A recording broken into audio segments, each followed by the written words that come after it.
नमस्कार दोस्तों, जय श्री राम। दोस्तों, आपको क्या पता है कि कोई प्रॉपर्टी खरीदते समय या कोई लेन देन करते समय 2 लाख या उससे बड़ी की कैश ट्रांजैक्शन नगद धनराशि देते समय आप पे कार्रवाई हो सकती है। बिल्कुल सही सुना आपने, ये एक अवैध है। इसके लिए सुप्रीम कोर्ट का एक बड़ा फैसला 16 अप्रैल 2025 को आया है।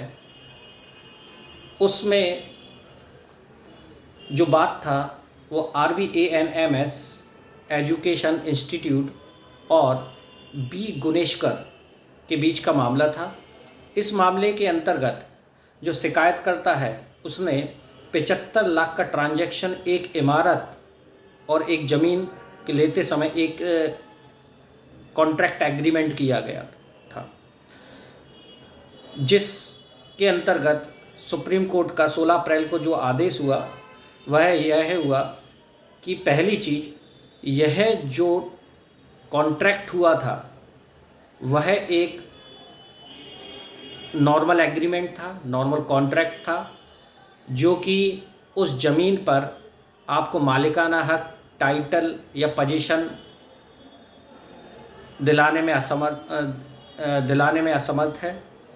दूसरा, चूँकि यह अभी प्रॉपर्टी डिस्प्यूट ना होके, क्योंकि प्रॉपर्टी डिस्प्यूट तो है, बट यह प्रॉपर्टी डिस्प्यूट के साथ एक बड़ा कैश ट्रांजैक्शन भी इसमें सम्मिलित है। 75 लाख रुपए का कैश ट्रांजैक्शन सम्मिलित है जो कि नगद दिया गया था।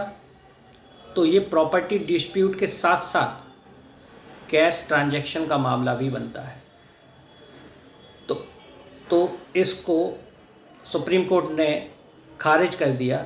अच्छा, खारिज करने के कुछ जो ग्राउंड थे वो उन पे मैं आपको थोड़ा सा बताना चाहता हूँ, जो कि इम्पॉर्टेंट है।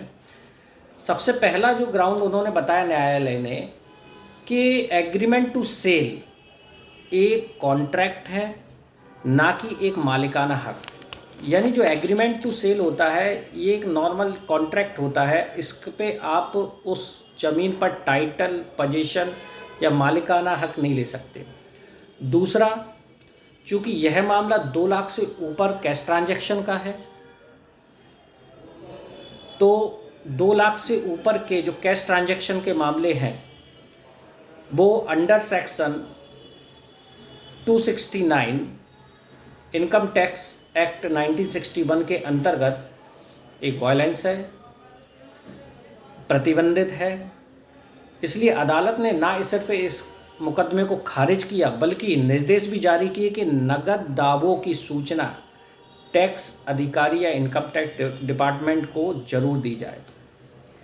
अच्छा दोस्तों, इसमें कई लोगों कहते हैं, न्यायालय से कहते हुए सुनने में आए हैं कि जब मैं 2 लाख से ऊपर का कैश ट्रांजैक्शन कर रहा था उस समय मुझे इस चीज़ की जानकारी नहीं थी। तो इसके लिए भी सुप्रीम कोर्ट का एक बड़ा स्टेटमेंट है कि ignorance of law is not a excuse.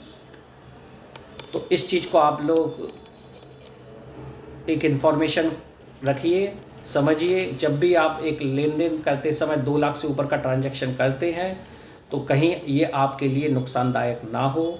इसलिए ये इन्फॉर्मेशन आपको कैसे लगी, और सुप्रीम कोर्ट का एक बड़ा आदेश है तो इसको आपको फॉलो करना है, और मुझे भी फॉलो करते चाहिए एक अच्छी जानकारी के लिए।